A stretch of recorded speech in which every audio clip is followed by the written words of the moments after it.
بسم الله الرحمن الرحيم. يا أيها النبي قل لأزواجك وبناتك ونساء المؤمنين يدنين عليهن من جلابيبهن ذلك أدنى أن يعرفن فلا يؤذين وكان الله غفورا رحيما. അസ്സലാമു അലൈക്കും വറഹ്മത്തുള്ളാഹി വബറകാതുഹു. ഖുർആൻ പദം 1469 ദിവസത്തിലേക്ക് എല്ലാവരെയും ഹാർദമായി സ്വാഗതം ചെയ്യുന്നു. വിശുദ്ധ ഖുർആനിലെ 33-ാമത്തെ അധ്യായമായ സൂറത്തുൽ അഹ്സാബിൻ്റെ പഠനത്തെ തുടർന്നുള്ള 2-ാം ദിവസ ചർച്ചയാണിന്ന്.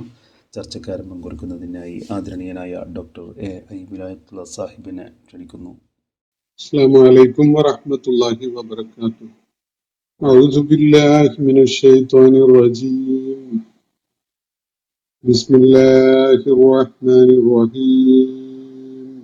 يا أيها النبي قل لأزواجك وبناتك ونساء المؤمنين يدنين عليهن من جلابيبهن ذلك أدنى أن يعرفن فلا يؤذين وكان الله غفورا رحيما. صدق الله العلي العظيم.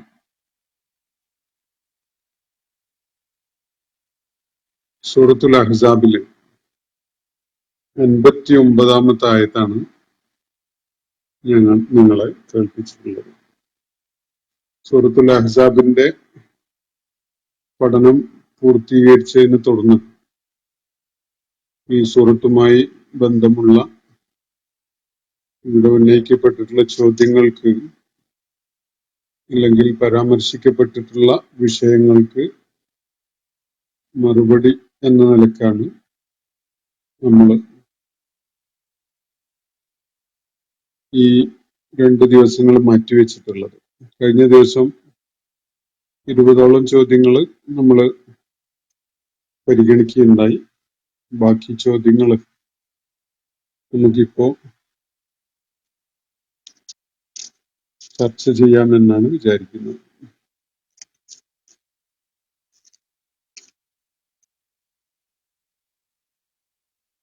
ഒരു ചോദ്യം ഉന്നയിക്കപ്പെട്ടിരിക്കുന്നത്, നിഷ്കളങ്കരായ മനുഷ്യരെ ദൈവഭയവും വിശ്വാസവും ഉപയോഗിച്ച് ഉദ്ദേശിക്കുന്ന വഴിക്ക് തെളിച്ചു കൊണ്ടുപോയി സാമ്രാജ്യത്വ താൽപര്യങ്ങൾ വിജയകരമായി സാധിച്ചെടുക്കുക എങ്ങനെയെന്ന് അറബികളിൽ നിന്ന് പഠിക്കേണ്ടതാണ് എന്നതല്ലേ ഇതിലൊക്കെ കിട്ടുന്ന സൂചന എന്നാണ് ഉന്നയിക്കപ്പെട്ടിരിക്കുന്ന ഒരു ചോദ്യം. ഇസ്ലാമിന്റെ ആത്മാവും അതിന്റെ ചൈതന്യവും ഒന്നും മനസ്സിലാക്കാതെ, അള്ളാഹുവിനെയോ അവന്റെ പ്രവാചകനെയോ ഉൾക്കൊള്ളാതെ,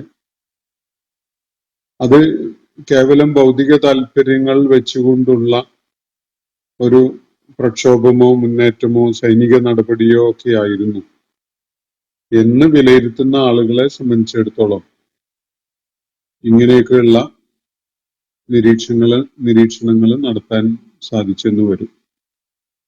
എന്നാൽ ഇസ്ലാം ഒരു ജീവിത ദർശനം മുന്നോട്ട് വയ്ക്കുന്നുണ്ട്.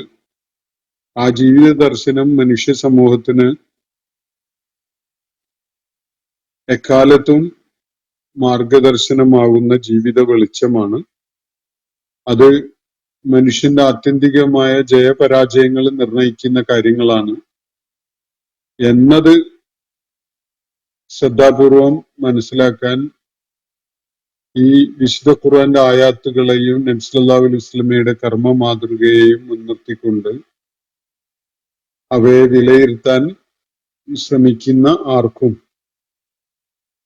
ഇങ്ങനെ ഒരു സാമ്രാജ്യത്വ താല്പര്യത്തോടുകൂടി രംഗത്ത് വന്ന ഒരു പ്രക്ഷോഭകരുടെ ഒരു സംഘമാണെന്നോ അല്ലെങ്കിൽ ഒരു വിഭാഗമാണെന്നോ ഒന്നും ഒരിക്കലും തോന്നുകയില്ല. അങ്ങനെ ഒരു സംഗതിക്ക് വേണ്ടി ലോക ചരിത്രത്തില് അങ്ങനെയുള്ള രാഷ്ട്രീയ ലക്ഷ്യങ്ങളോടെ, സൈനിക ലക്ഷ്യങ്ങളോടെ, സാമ്രാജ്യത്വ താല്പര്യത്തോടെ പല രാജ്യങ്ങളിലേക്കും കടന്നുകയറ്റം നടത്തിയ സമൂഹങ്ങളുടെ ചരിത്രം നമ്മുടെ മുന്നിലുണ്ട്. അവര് ചെയ്ത് കൊണ്ടിരുന്ന അല്ലെങ്കിൽ അവർ ചെയ്തു കൂട്ടിയ കാര്യങ്ങൾ എന്തൊക്കെയാണ് എന്നതും നമുക്ക് ചരിത്രത്തിൽ മറഞ്ഞു കിടക്കുന്ന കാര്യമല്ല. അപ്പോ ആ സംഗതികൾ വിലയിരുത്തിക്കൊണ്ട് നബി സല്ലല്ലാഹു അലൈഹി വസല്ലമയെ, അദ്ദേഹത്തിന്റെ ദൗത്യത്തെ, അദ്ദേഹം മുന്നോട്ട് വെച്ച ആദർശത്തെ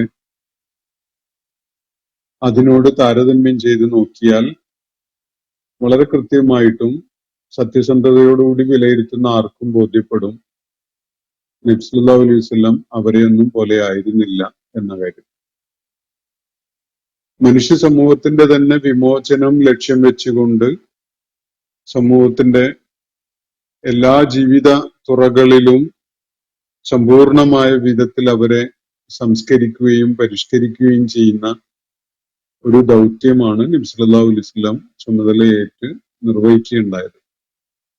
അത് അക്കാര്യം നബി സല്ലല്ലാഹു അലൈഹി വസല്ലമയുടെ ജീവിതം വിലയിരുത്തുന്ന ആർക്കും ബോധ്യപ്പെടും.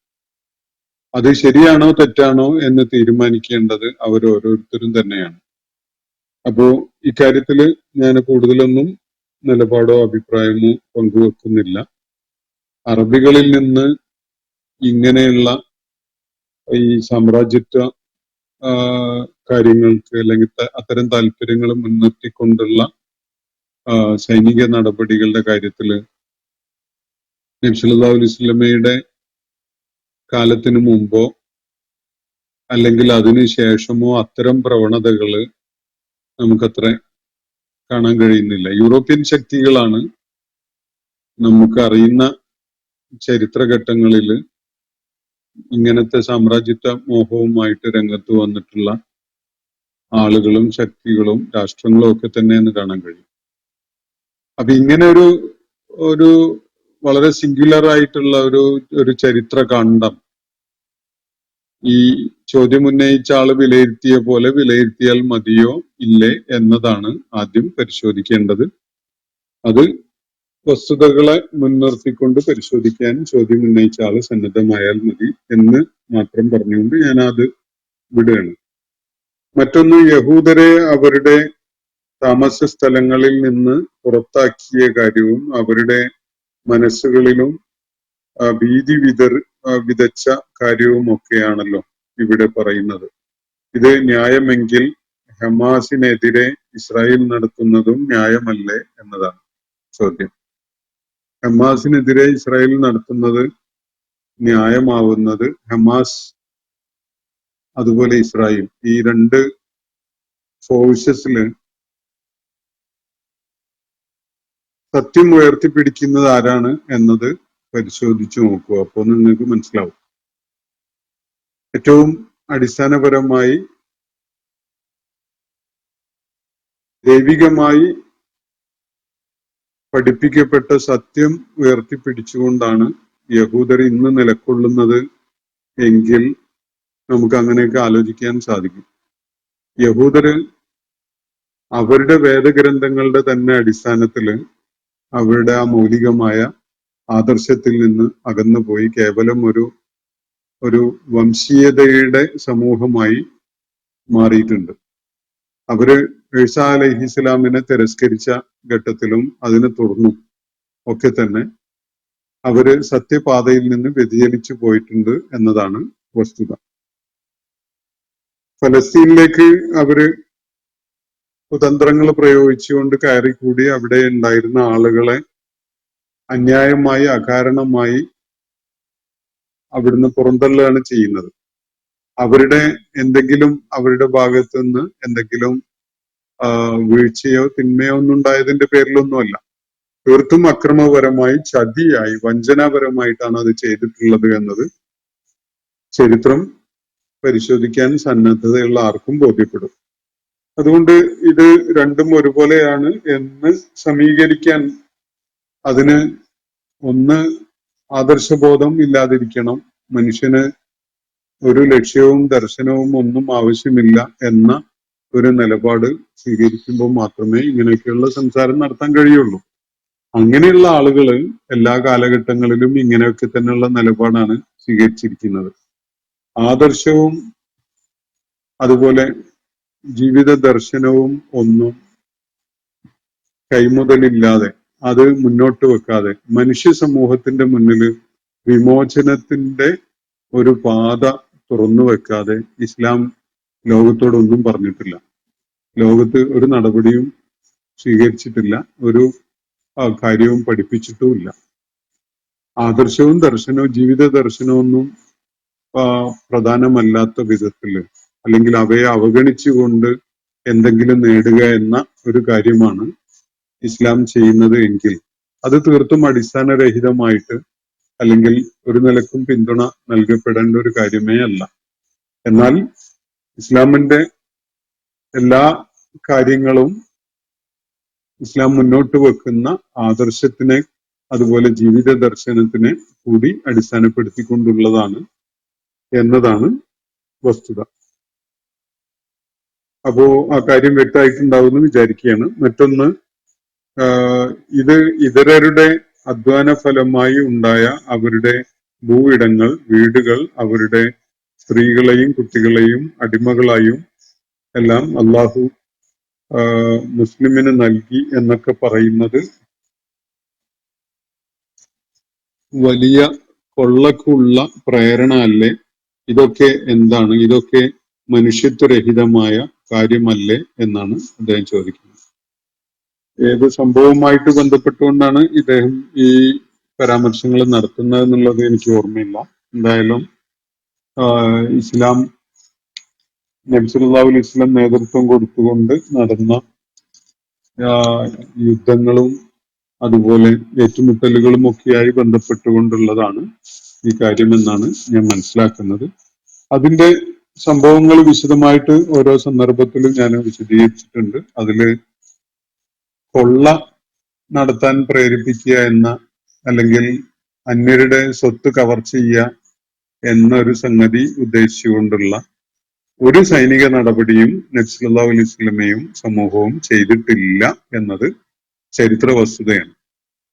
എന്നാൽ നബി സല്ലല്ലാഹു അലൈഹി വസല്ലം മുന്നോട്ട് വെച്ച ജീവിത ദർശനം, ദൈവിക ജീവിത ദർശനം പ്രചരിപ്പിച്ചതിനെ തുടർന്നുണ്ടായ സാഹചര്യത്തില് രൂപപ്പെട്ടു വന്ന സംഘർഷങ്ങളും സംഘട്ടനങ്ങളും അതുപോലെ യുദ്ധങ്ങളും, ഇങ്ങനെയുള്ള സംഗതികളിൽ ഏറ്റുമുട്ടലുണ്ടായതും യുദ്ധം മുതലുകള് പോരാളികൾക്ക് കരഗതമായതും ഒക്കെ ചരിത്രത്തിന്റെ ഭാഗമായിട്ട് തന്നെ നിലനിൽക്കുന്ന കാര്യമാണ്. അത് കൊള്ളയായിട്ട് കാണുകയാണെങ്കിൽ പിന്നെ ഈ നബി സല്ലല്ലാഹു അലൈഹി വസല്ലമക്കും അദ്ദേഹം മുന്നോട്ട് വെച്ച ജീവിത ദർശനത്തിനും ഒന്നും പ്രത്യേകിച്ച് ഒരു ആദർശമോ പോസിറ്റീവായ വാല്യൂസ് പഠിപ്പിക്കുന്ന ഒരു റോളോ അങ്ങനെ യാതൊന്നും ഇല്ല എന്ന വിധത്തിൽ പൂർണ്ണമായിട്ട് ആ ആസ്പെക്ട് നമ്മൾ പൂർണ്ണമായിട്ട് അടച്ചിടേണ്ടി വരും. അത് ബ്ലാക്ക് ഔട്ട് ചെയ്തുകൊണ്ട് മാത്രമേ നമുക്ക് ഇങ്ങനെയൊക്കെ പറയാൻ സാധിക്കുകയുള്ളൂ. ഇത് വളരെ ഒരു ലാറ്ററൽ ആയിട്ട് മാത്രം കാര്യങ്ങളെ നോക്കുമ്പോൾ ഉണ്ടാകുന്ന ഒരു വിഷയമാണ്. അതുകൊണ്ട് ഇത്തരം ചോദ്യങ്ങൾ ഉന്നയിക്കുന്ന ആളുകളോട് വളരെ നേരത്തെ ഞാൻ സൂചിപ്പിച്ച ഒരു കാര്യമുണ്ട്. അതെന്താണെന്ന് പറഞ്ഞാല്, നിങ്ങൾ ഇസ്ലാമിനെ വിലയിരുത്തുമ്പോൾ, നബി സല്ലല്ലാഹു അലൈഹി വസല്ലമയുടെ പ്രവർത്തനങ്ങളെ വിലയിരുത്തുമ്പോൾ ഒന്നാമതായി നിങ്ങൾ തീർച്ചപ്പെടുത്തേണ്ടത് അള്ളാഹുവിന്റെ പ്രവാചകന് ദൈവിക ദിവ്യബോധനം നൽകുന്ന, മാർഗദർശനം നൽകുന്ന ഒരു പടച്ച തമ്പുരാൻ ഉണ്ടോ ഇല്ലേ എന്ന കാര്യത്തിലേക്ക് ഒരു തീരുമാനത്തിലേക്ക് വരണം. അതിനുശേഷം അള്ളാഹുവിന്റെ പ്രവാചകൻ ദൈവിക പ്രവാചകൻ തന്നെ ആയിരുന്നോ എന്ന കാര്യത്തിലും ഒരു തീരുമാനം എടുത്ത് നിങ്ങൾക്ക് അതില് നിങ്ങളൊരു ധാരണ ഫോം ചെയ്യണം. അത് ഫോം ചെയ്ത് കഴിഞ്ഞതിന് ശേഷം മാത്രമാണ് ഈ വക കാര്യങ്ങൾ വിലയിരുത്തുന്നതിന് അർത്ഥമുള്ളത്.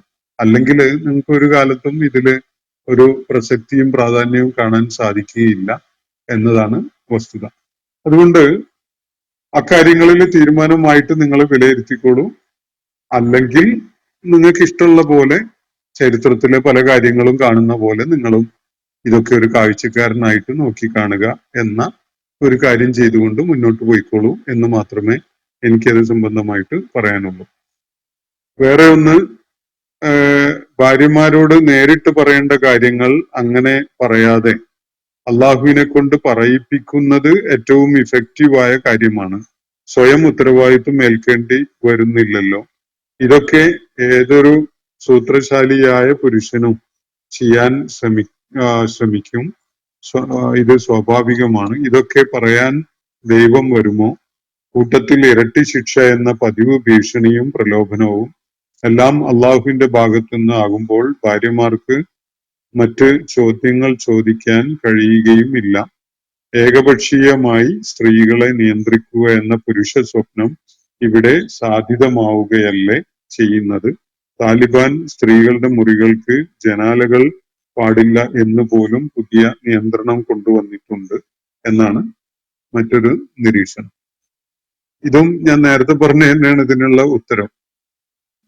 കേവലം ഈ ഒരു സംഗതി മാത്രമാണ് എന്ന നിലക്ക് കാര്യങ്ങളെ വിലയിരുത്തുകയാണെങ്കിൽ നിങ്ങൾക്ക് ഇങ്ങനെയൊക്കെയാണ് പറയാൻ സാധിക്കുക. പക്ഷെ പ്രപഞ്ചനാഥനായ പടച്ച തമ്പുരാൻ മനുഷ്യന് മാർഗദർശനം നൽകുന്നതിന് വേണ്ടി ഒരു ജീവിത ദർശനം ഇവിടെ അവതരിപ്പിച്ചിട്ടുണ്ട്. അതിന്റെ യാഥാർത്ഥ്യങ്ങൾ പരിശോധിച്ചിട്ട് അത് ശരിയാണോ തെറ്റാണോ സ്വീകാര്യമാണോ അല്ലേ എന്നത് നോക്കിയിട്ട് നിങ്ങൾക്ക് കാര്യങ്ങൾ തീരുമാനിക്കാം. ഇത് അള്ളാഹു എന്ന അസ്തിത്വത്തെ ഉൾക്കൊള്ളാത്ത ആളുകളെ സംബന്ധിച്ചിടത്തോളം നബി സല്ലല്ലാഹു അലൈഹി വസല്ലം സ്വന്തം നിലക്ക് അള്ളാഹുവിന്റെ പേരിൽ വ്യാജമായി ചമച്ചുണ്ടാക്കി പറയുന്ന കാര്യങ്ങളാണ് ഇതൊക്കെ എന്നാണല്ലോ വരിക. അതാണല്ലോ നിങ്ങൾ പറയുന്നത്. അങ്ങനെയാണെങ്കിൽ ഈ ഖുർആൻ നബി സല്ലല്ലാഹു അലൈഹി വസല്ലം ചമച്ചുണ്ടാക്കിയതാവണല്ലോ. അങ്ങനെയാണെങ്കിൽ അതുപോലെയുള്ളത് വേറെ പലർക്കും ചമച്ചുണ്ടാക്കി അവതരിപ്പിക്കാൻ സാധിക്കുമല്ലോ.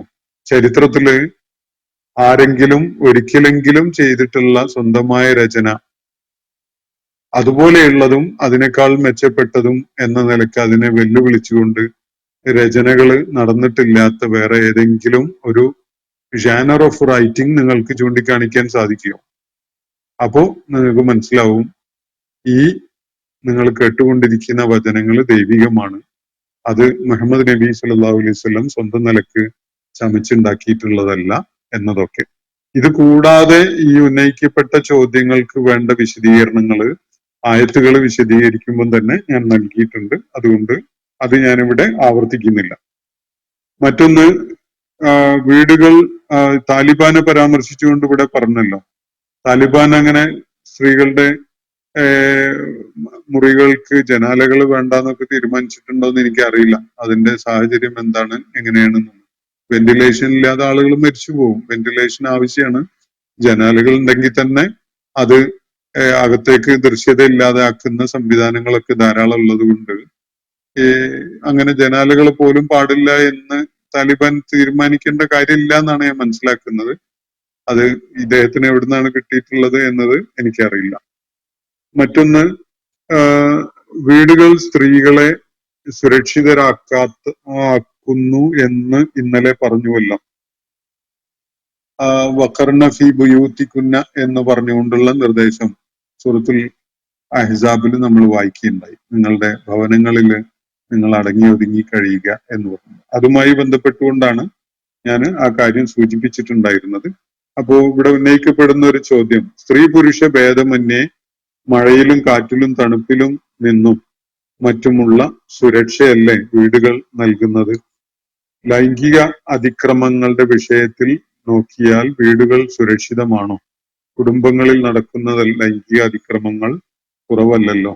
ഡൊമസ്റ്റിക് വയലൻസ് ആണ് സ്ത്രീകൾ അനുഭവിക്കുന്ന ഏറ്റവും വലിയ പ്രശ്നങ്ങളിൽ ഒന്ന്. ബന്ധുക്കളിൽ നിന്നുള്ള പീഡനവും വളരെ കൂടുതലാണ് എന്നാണ് റിസർച്ചുകൾ കാണിക്കുന്നത്. ഇവിടെ വീടുകൾ സ്ത്രീകൾക്ക് മാത്രമുള്ളതല്ല, പുരുഷന്മാർക്കും ആവശ്യമായതാണ്. അങ്ങനെയാണ് വീടുകൾ നിർമ്മിക്കപ്പെട്ടിട്ടുള്ളത് എന്നൊരു കാര്യമാണ് ഒന്നാമതായി ചൂണ്ടിക്കാണിക്കപ്പെട്ടിട്ടുള്ളത്. തീർച്ചയായിട്ടും പുരുഷന്മാർക്കും വീടുകൾ ആവശ്യമുണ്ട്. പക്ഷെ പുരുഷന്മാർക്ക് വേണ്ടതിനേക്കാൾ കൂടുതൽ സ്ത്രീകൾക്ക് അത് ആവശ്യമുണ്ട്. സ്ത്രീകളുടെ ശാരീരികമായ വൾണറബിലിറ്റിയും അവർക്ക് നൽകപ്പെടേണ്ട അനിവാര്യമായ സംരക്ഷണവും ഒക്കെ പരിഗണിക്കുമ്പോൾ സ്ത്രീകൾക്ക് വീടുകൾ കൂടുതലായിട്ട് വീടുകളുടെ സുരക്ഷ ആവശ്യമുണ്ട് എന്നതൊരു വസ്തുതയാണ്. അത് ആർക്കും നിഷേധിക്കാനൊന്നും പറ്റില്ല. അതല്ലെങ്കിൽ വന്യമൃഗങ്ങളെയോ അല്ലെങ്കിൽ സാധാരണ മൃഗങ്ങളെ പോലെ ജീവിക്കുന്ന ഒരു കൾച്ചറിലാണ് മനുഷ്യന് ജീവിക്കാൻ ഉദ്ദേശിക്കുന്നതെങ്കിൽ പിന്നെ അതിന്റെ ഒന്നും ആവശ്യമില്ല. അത് പശുക്കളും ആടുകളും അതുപോലെ പോത്തുകളും കഴുതകളും ഒക്കെ ജീവിക്കുന്ന പോലെ കണ്ടവന് ഇണ ചേർന്ന് കണ്ടവനോടൊപ്പം സമയം ചെലവഴിച്ച് ആരുടെയൊക്കെയോ കുഞ്ഞിനെ പ്രസവിച്ച് അങ്ങനെ പോകുന്ന ഒരു ജീവിതമാണത്. അപ്പൊ അതിന്റെ മൃഗങ്ങൾക്കുള്ള വ്യവസ്ഥ വളരെ വ്യത്യസ്തമായ ഒരു സംഗതിയാണ്. മനുഷ്യൻ അതിൽ നിന്ന് വ്യത്യസ്തമായിട്ട് ഒരു സംസ്കാരം എല്ലാ കാലഘട്ടങ്ങളിലും ഫോളോ ചെയ്യുന്നുണ്ട്. എല്ലാ സമൂഹങ്ങളിലും ഏതോ വിധത്തിലുള്ള ചില മൂല്യങ്ങളും ആ മൂല്യങ്ങളെ അടിസ്ഥാനപ്പെടുത്തിക്കൊണ്ടുള്ള ഒരു സംസ്കാരവും ഒക്കെ പിന്തുടരുന്നുണ്ട്. അതിന്റെ മനുഷ്യ ചരിത്രത്തില് ഉടനീളം പിന്തുടർന്നിട്ടുള്ള സംസ്കാരങ്ങളുടെ കൂട്ടത്തിൽ അതിലേറ്റവും ഐഡിയൽ ആയ ഒരു സംസ്കാരമാണ് ഇസ്ലാം പഠിപ്പിക്കുന്നത്. അപ്പോ അതിന്റെ ഭാഗമായിട്ടാണ് ഈ കാര്യങ്ങളൊക്കെ ഇവിടെ നിർദ്ദേശിക്കപ്പെടുന്നത്. അതിന് പകരം നമുക്ക് മൃഗങ്ങളെ പോലെ ജീവിച്ചാൽ മതി എന്നുണ്ടെങ്കിൽ പിന്നെ സ്ത്രീകൾക്ക് മാത്രമായിട്ട് പ്രത്യേക സംരക്ഷണമോ അല്ലെങ്കിൽ അവർക്ക് സുരക്ഷിതത്വം നൽകാൻ വേണ്ട ഭവനങ്ങളോ ഒന്നും ആലോചിക്കേണ്ട കാര്യമൊന്നുമില്ല. പുരുഷന്മാർക്കും കുട്ടികൾക്കും ഒക്കെ തന്നെ കാലാവസ്ഥയുടെ കാഠിന്യത്തിൽ നിന്നൊക്കെ രക്ഷ നേടാൻ ഒന്നും മര്യാദക്ക് കിടന്നുറങ്ങണമെങ്കിൽ തന്നെ ഒരു വീട് എന്നൊരു സംഗതി ആവശ്യമുണ്ട്. വീട് എന്ന ആശയം തന്നെ മനുഷ്യന്റെ ഒരു കംഫർട്ടിനും കൂടിയുള്ളതാണ്. എല്ലാവർക്കും ആവശ്യമാണത്. അതിൽ ഏറ്റവും കൂടുതൽ ആവശ്യമുള്ളത് സ്ത്രീകൾക്കാണ് എന്നത് ആണ് ഞാൻ ചൂണ്ടിക്കാണിക്കുകയുണ്ടായത്. പുരുഷന്മാർക്ക് വീട് വേണ്ട എന്നുള്ള നിലക്കല്ല. പിന്നെ കുടുംബങ്ങളിൽ നടക്കുന്ന ലൈംഗിക അതിക്രമങ്ങളുടെ കാര്യമൊക്കെ ഇവിടെ സൂചിപ്പിക്കപ്പെടുകയുണ്ടായി. എന്താണ് അതിന് പരിഹാരം? വീടുകള് സുരക്ഷ നൽകുന്നു എന്നതൊരു വസ്തുതയാണ്. പക്ഷെ പലപ്പോഴും ഈ സുരക്ഷാ ക്രമീകരണങ്ങളിൽ വീഴ്ച വരുന്നുണ്ട്. അത് സ്ത്രീകൾക്ക് അരക്ഷിതാവസ്ഥ സൃഷ്ടിക്കുന്നുണ്ട്. അതുപോലെ തന്നെ പുരുഷന്മാരുടെ ഭാഗത്തുനിന്നും സ്ത്രീകളുടെ ഭാഗത്തുനിന്നും തന്നെ ഡൊമസ്റ്റിക് വയലൻസ് സ്ത്രീകൾ നേരിടുന്നുണ്ട്. വസ്തുത അങ്ങനെയാണല്ലോ. പ്രത്യേകിച്ച് കല്യാണം കഴിച്ചു കൊണ്ടുവരുന്ന പെൺകുട്ടികള് അനുഭവിക്കുന്ന കാര്യങ്ങള് അത് ഇപ്പോഴും ആ ദുരിതങ്ങളൊന്നും ആണുങ്ങളിൽ നിന്നും മാത്രമല്ല പെണ്ണുങ്ങളിൽ നിന്നും അവർ അനുഭവിക്കുന്നുണ്ട്. ഡൊമസ്റ്റിക് വയലൻസ് എന്നൊരു സംഗതി പലയിടങ്ങളിലും ഒരു യാഥാർത്ഥ്യമാണ്. അതില്ലാതാക്കാൻ എന്താണ് വഴി? അതാണ് ആലോചിക്കേണ്ടത്. ഞാൻ കണ്ടെത്തിയ അതിനുള്ള വഴി, ഏറ്റവും ഐഡിയലായ ഏറ്റവും ഫലപ്രദമായ വഴി അള്ളാഹുവും അവന്റെ റസൂലും പഠിപ്പിച്ച മര്യാദകളും സംസ്കാരവും മൂല്യങ്ങളും ഉള്ളവരായി മാറുക എന്നത് മാത്രമാണ്. വേറെ ഒന്നും ഞാൻ അതിന് ഫലപ്രദമായ ഒരു വഴിയായിട്ട് ഡൊമസ്റ്റിക് വയലൻസ് ഇല്ലാണ്ടാക്കാൻ, അതുപോലെ സ്ത്രീകൾക്ക് വീടകങ്ങളിൽ സുരക്ഷിതമാവാൻ, വീടകങ്ങൾ അവർക്ക് സുരക്ഷിതമായ ഇടങ്ങളായി മാറാൻ ഒരേ ഒരു വഴി ഞാൻ കണ്ടിട്ടുള്ളത് അള്ളാഹും റസൂലും പഠിപ്പിച്ച കാര്യങ്ങള്, ആ മൂല്യങ്ങള് ജീവിതത്തിൽ പകർത്തുകയും പാലിക്കുകയും ചെയ്യുക എന്നതാണ്. അതിൽ വീഴ്ച വരുന്നിടത്തൊക്കെ നിങ്ങൾ ഈ പറയുന്ന ഡൊമസ്റ്റിക് വയലൻസ് ഒക്കെ നിരന്തരം ഉണ്ടായിക്കൊണ്ടിരിക്കും. മദ്യപാനം ഒരു കാരണമാണ്, മയക്കുമരുന്ന് ഒരു കാരണമാണ്, അതുപോലെ പണം ചെലവഴിക്കുന്നതിൽ ശ്രദ്ധയില്ലായ്ക മറ്റൊരു കാരണമാണ്, അതുപോലെ പുരുഷനെ ഏൽപ്പിച്ചിട്ടുള്ള ഉത്തരവാദിത്വം നിർവഹിക്കാൻ അതിൽ വീഴ്ച വരുത്തുന്നത് മറ്റൊരു കാരണമാണ്. അങ്ങനെ ഒത്തിരി കാരണങ്ങൾ ഓരോന്നും ലിസ്റ്റ് ഔട്ട് ചെയ്ത് വെച്ചാൽ ഒരു വലിയ പുസ്തകം തന്നെ നമുക്ക് അത് സംബന്ധമായിട്ട് രചിക്കാൻ കഴിയും. ഡൊമസ്റ്റിക് വയലൻസിന് കാരണമാവുന്ന വീടകങ്ങളിൽ പെണ്ണുങ്ങൾ ദുരിതം അനുഭവിക്കുന്ന അവസ്ഥകൾ ഉണ്ടാകുന്നതിനുള്ള കാരണങ്ങൾ ലിസ്റ്റ് ഔട്ട് ചെയ്താൽ അതൊക്കെയും തന്നെ ഇസ്ലാം അഡ്രസ് ചെയ്ത വിഷയങ്ങളാണ്. ഇസ്ലാം പഠിപ്പിച്ച മൂല്യങ്ങളും അതുപോലെ സംസ്കാരവും മാത്രമാണ് അവയ്ക്കുള്ള പരിഹാരം എന്ന് നമുക്ക് കണ്ടെത്താൻ സാധിക്കും. ഇതാണ് എനിക്ക് അത് സംബന്ധമായിട്ട് പറയാനുള്ളത്. പിന്നെ മറ്റൊരു ചോദ്യം ഇവിടെ പറയുന്നത്, മുഹമ്മദ് നബിയിലൂടെ സംസാരിക്കുന്ന അള്ളാഹുവിനെയും മുഹമ്മദ് നബിയെയും വിശ്വാസികൾ സമ്പൂർണമായി അനുസരിക്കണം എന്നാണല്ലോ. അങ്ങനെ പറയുമ്പോൾ തത്വത്തിൽ മുഹമ്മദ് നബി പറയുന്നത് അനുസരിക്കണം എന്നല്ലേ? ഇത് സ്വന്തം ആഗ്രഹങ്ങളും അഭിപ്രായങ്ങളും വിശ്വാസികൾക്ക് മേൽ അടിച്ചേൽപ്പിക്കാൻ വേണ്ടി ദൈവത്തെ ഉപയോഗിക്കുന്നതായല്ലേ യുക്തിപൂർവം ചിന്തിക്കുമ്പോൾ തോന്നുന്നത്. ഒരു അടിത്തറയില്ലാത്ത, നിലപാട് തറയില്ലാത്ത യുക്തി ആണ് നിങ്ങൾ കൊണ്ടു നടക്കുന്നതെങ്കിൽ അങ്ങനെയൊക്കെ ആലോചിക്കാം. പക്ഷെ ഒരു അടിത്തറ ഏതിനും ആവശ്യമാണ്. ഒരു ബേസിസ്, ചില ഫണ്ടമെന്റൽസിൽ നിന്നുകൊണ്ടേ നമുക്ക്, ചില ബേസിക് പ്രിമൈസിസിൽ നിന്നുകൊണ്ടേ നമുക്ക് ഏത് സംഗതിയും ഡിസ്കോഴ്സ് ചെയ്യാൻ കഴിയുള്ളൂ. ഇവിടെ നിങ്ങൾ സൂചിപ്പിക്കുന്ന വിധത്തിലുള്ള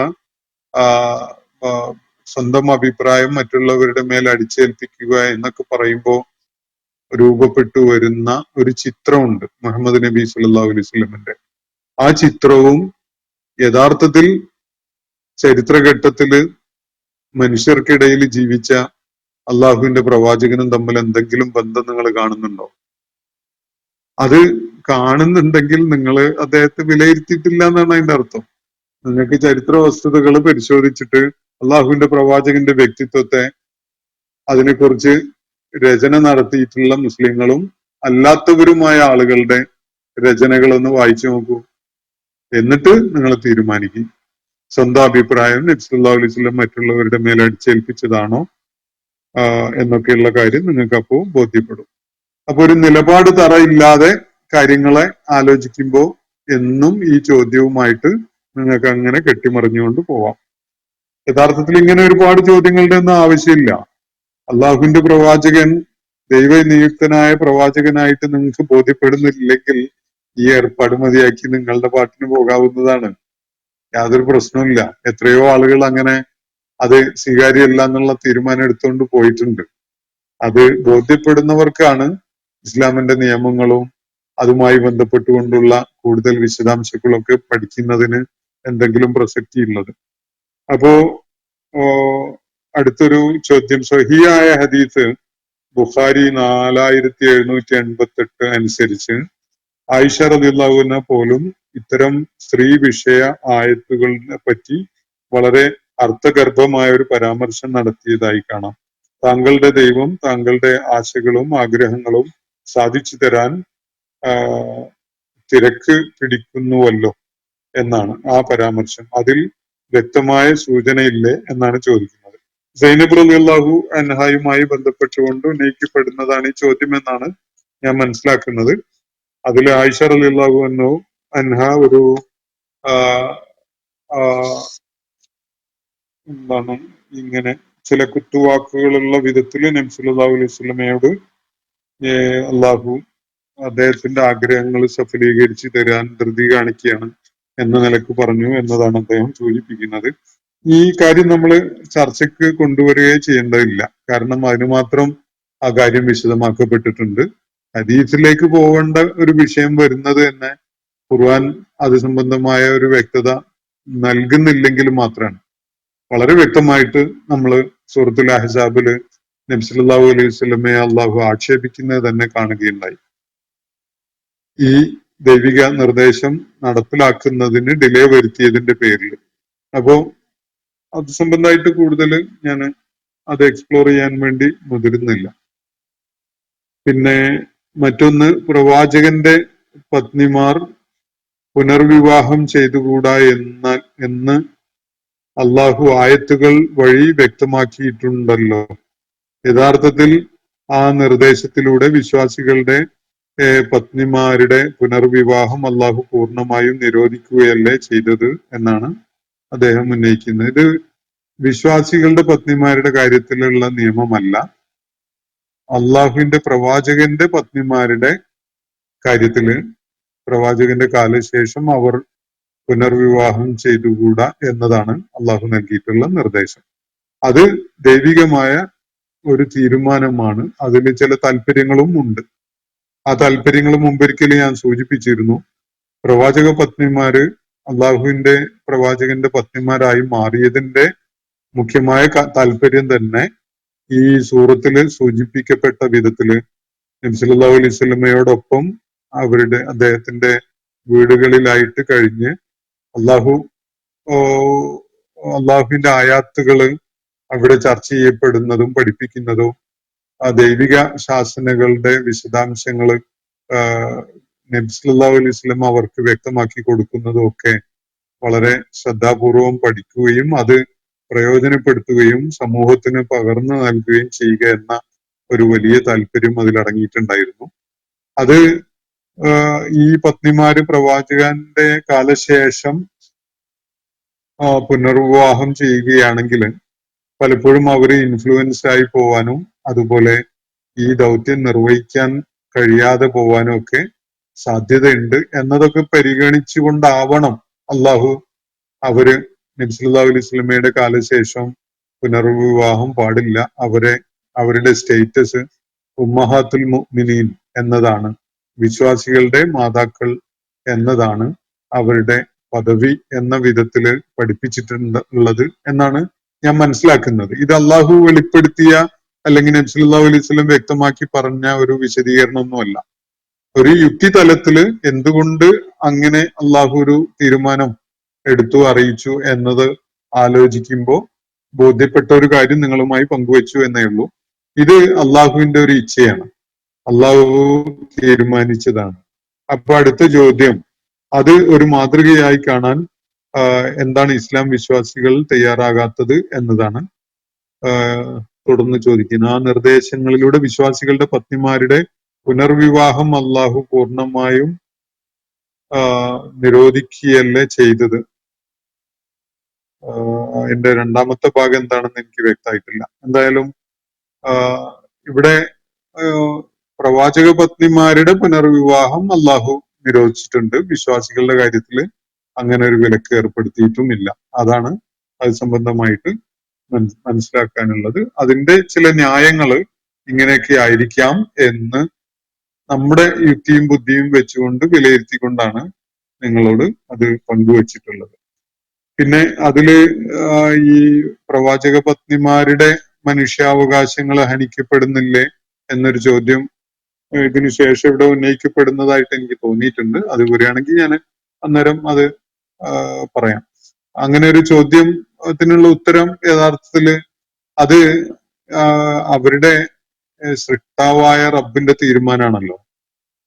അപ്പോ അവർക്ക് നിഷേധിക്കപ്പെടുന്നത് അവരുടെ ജീവിത സാഹചര്യങ്ങളിൽ അവരുടേതായ മനുഷ്യാവകാശങ്ങൾ നിഷേധിക്കപ്പെടുകയാണ് അതിലൂടെ എന്നത് അറിയാത്ത ഒരാളല്ല അള്ളാഹു. അതുകൊണ്ട് തന്നെ അവരുടെ കാര്യത്തിൽ അവർക്ക് അവരുടെ സാധ്യതയും അവരുടെ ആവശ്യങ്ങളും ഒക്കെ മനസ്സിലാക്കിക്കൊണ്ട് അതിനെ ഓവർകം ചെയ്യാൻ പറ്റുന്ന നടപടികളോ സാഹചര്യങ്ങളോ അള്ളാഹു അവരുടെ കാര്യത്തിൽ സൃഷ്ടിച്ചിട്ടുണ്ടാകും. മനുഷ്യന് ഇപ്പോ പുരുഷന് 4 ഭാര്യമാര് വരെ ആവാം എന്ന് പഠിപ്പിക്കുന്ന അതേ അള്ളാഹു തന്നെയാണ് സ്ത്രീകൾക്ക് അങ്ങനെ ഒരു സാധ്യത തുറന്നു വെക്കാതിരിക്കുന്നത്. അപ്പോ അത് അള്ളാഹുവിന്റെ തീരുമാനമാണ്. അള്ളാഹുവിന് തന്റെ സൃഷ്ടികളെ കുറിച്ച് അറിയുന്ന പോലെ മറ്റാർക്കാണ് അറിയാൻ? വേറെ ആർക്കും അത് അറിയില്ലല്ലോ. അപ്പോ അവരുടെ കാര്യത്തിൽ പുനർവിവാഹത്തെക്കാൾ അവർക്ക് പ്രയോജനകരമായതും അവർക്ക് സംതൃപ്തി നൽകുന്നതും ഒക്കെ തന്നെ മറ്റൊരു റോളിലുള്ള ജീവിതമാണ് തുടർന്നങ്ങോട്ട് എന്നതാണ് അവരുടെ കാര്യത്തിലുള്ള അള്ളാഹുവിന്റെ തീരുമാനം. അത് അള്ളാഹുവിന്റെ ഇൽമിനെ കൂടി ആശ്രയിച്ചുകൊണ്ടുള്ള ഒരു കാര്യമാണ്. അള്ളാഹുവിന്റെ ജ്ഞാനത്തിനെ അടിസ്ഥാനപ്പെടുത്തിക്കൊണ്ടുള്ള ഒരു നടപടിയാണ്. പുരുഷന് 4 പത്നിമാരെ വരെ ആകാം എന്ന് പഠിപ്പിച്ച അതേ അള്ളാഹു തന്നെയാണ് ഇവരുടെ കാര്യത്തിൽ ഇങ്ങനെ തീരുമാനം എടുത്തിട്ടുള്ളത്. അതുകൊണ്ട് അത് ഉൾക്കൊണ്ടുകൊണ്ട് മുന്നോട്ട് പോകുന്നതിൽ അവർക്ക് തീർച്ചയായിട്ടും അതിനുള്ള കരുത്തും ശക്തിയും കഴിവും ഒക്കെ അള്ളാഹു നൽകിയിട്ടുണ്ടാകും എന്നാണ് ഞാൻ മനസ്സിലാക്കുന്നത്. കാരണം അതില് മനുഷ്യന് വിധി കൽപ്പിക്കാവുന്ന ഒരു വിഷയമല്ല അത് അള്ളാഹുവിന്റെ തീരുമാനമാണ്. അള്ളാഹുവിന് അവന്റേതായ ദൈവിക യുക്തി അതില് തീർച്ചയായിട്ടും ഉണ്ടാകും. നിങ്ങൾ പരിശോധിക്കേണ്ടത് ഈ പറയുന്ന കാര്യം അള്ളാഹുവിന്റെ വചനങ്ങൾ തന്നെയാണോ അല്ലേ എന്നതൊക്കെയാണ്. അപ്പോൾ നിങ്ങൾക്ക് ബാക്കി കാര്യങ്ങൾ എളുപ്പമായിട്ട് മനസ്സിലാക്കാൻ സാധിക്കും. അപ്പോ മറ്റൊരു ചോദ്യം, വളർത്തുപുത്രന്മാരുടെ പത്നിമാരെ വിവാഹം കഴിക്കാൻ വിശ്വാസികൾക്ക് ഉണ്ടാകാനിടയുള്ള തടസ്സം നീക്കാൻ വേണ്ടി അള്ളാഹു ഈ പ്രവൃത്തി ചെയ്യാൻ നബി സല്ലല്ലാഹു അലൈഹി വസല്ലമയെ നിർബന്ധിച്ചു എന്നാണല്ലോ കാണുന്നത് എന്നാണ്. ഇത്തരം അവസരങ്ങളിൽ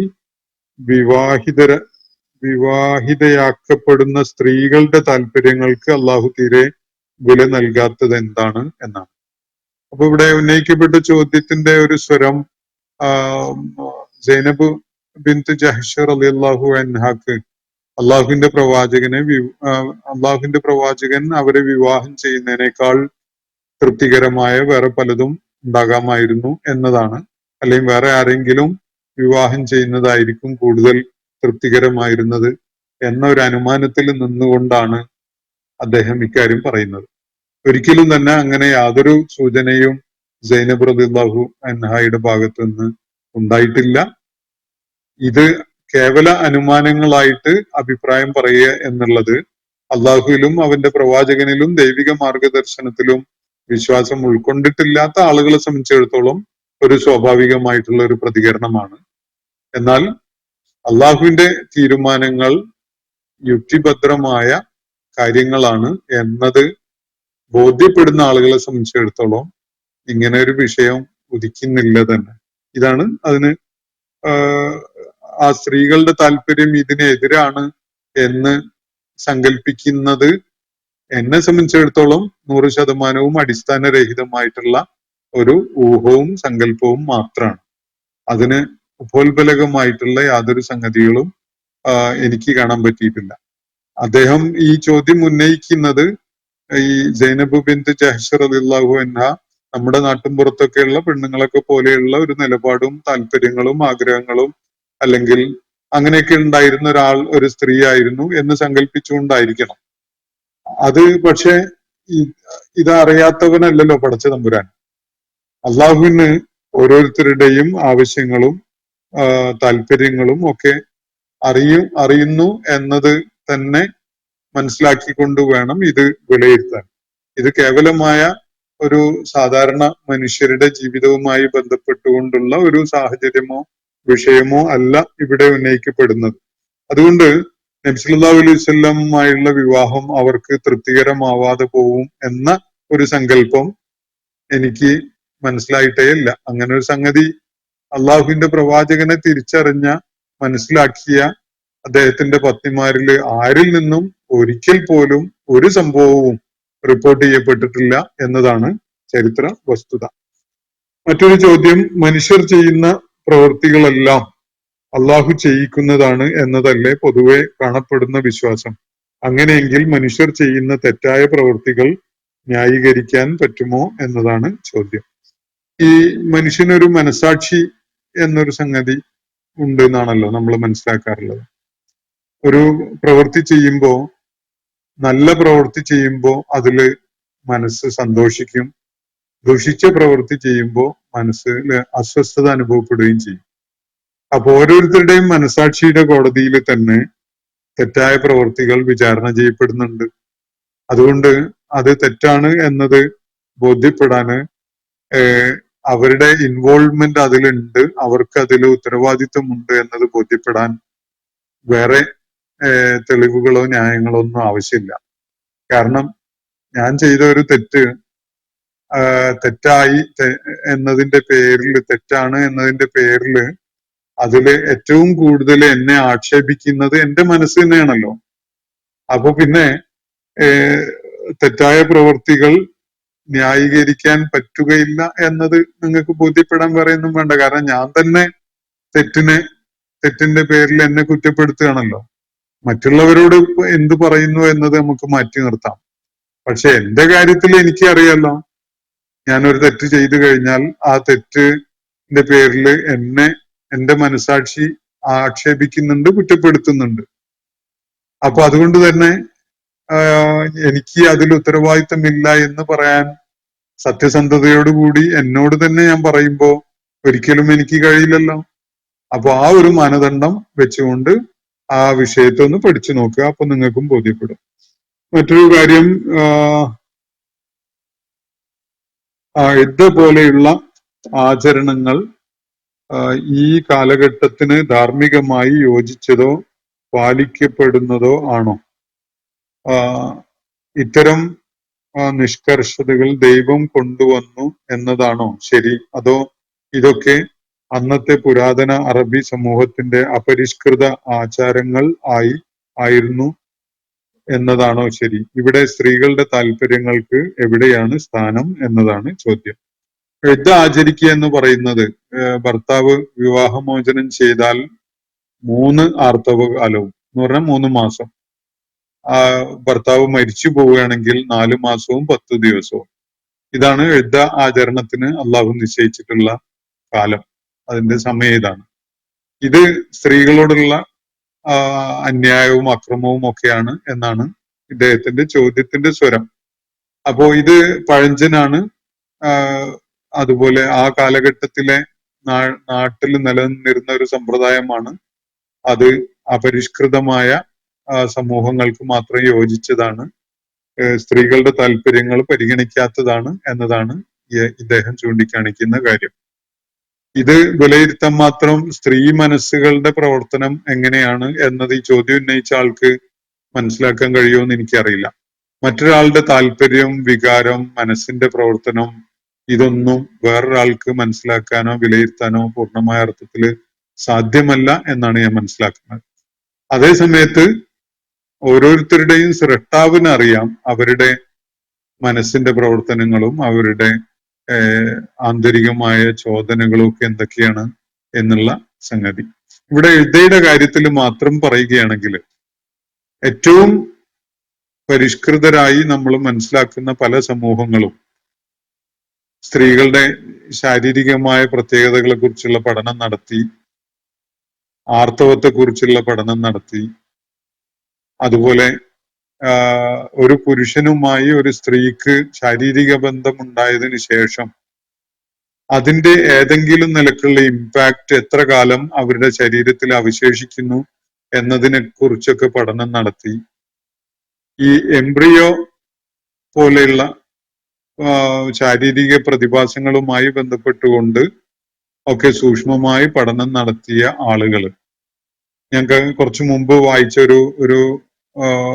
ഒരു ഇൻഫർമേഷൻ, അമേരിക്കയിലെ ഒരു സയന്റിസ്റ്റ് ഈ സ്ത്രീകളുടെ ഈ മെൻസ്ട്രൽ സൈക്കിളിനെ കുറിച്ചൊക്കെ പഠനം നടത്തിയിട്ട് കണ്ടെത്തിയ ഒരു കാര്യം, അവരുടെ ശാരീരിക ബന്ധത്തിൽ ഏർപ്പെട്ടിട്ടുള്ള ഒരു പുരുഷനുമായി ബന്ധപ്പെട്ട എലിമെന്റ്സ് പൂർണ്ണമായിട്ടും സ്ത്രീയുടെ ശരീരത്തിൽ നിന്ന് അതിന്റെ എല്ലാ നിലക്കുമുള്ള ട്രേസും പൂർണ്ണമായി ഇല്ലാതാവുന്നത് ഈ ഒരു കാലം എടുത്തുകൊണ്ടാണ് എന്നാണ് അദ്ദേഹം കണ്ടെത്തുന്നത്. അത് ഇസ്ലാമിലേക്ക് കടന്നു വരാൻ പോലും അദ്ദേഹത്തെ പ്രേരിപ്പിക്കുകയുണ്ടായിട്ടുണ്ട്.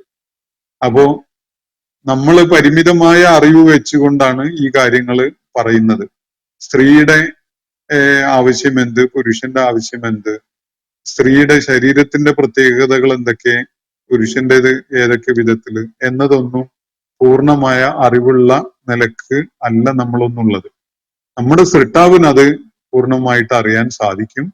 ആ നിലക്കാണ് അവൻ നിയമങ്ങൾ നിർമ്മിച്ചിട്ടുള്ളതും നമ്മളോട് അത് പാലിക്കാൻ വേണ്ടി പറഞ്ഞിട്ടുള്ളതും. ഇതാണ് അത് സംബന്ധമായ വസ്തുത.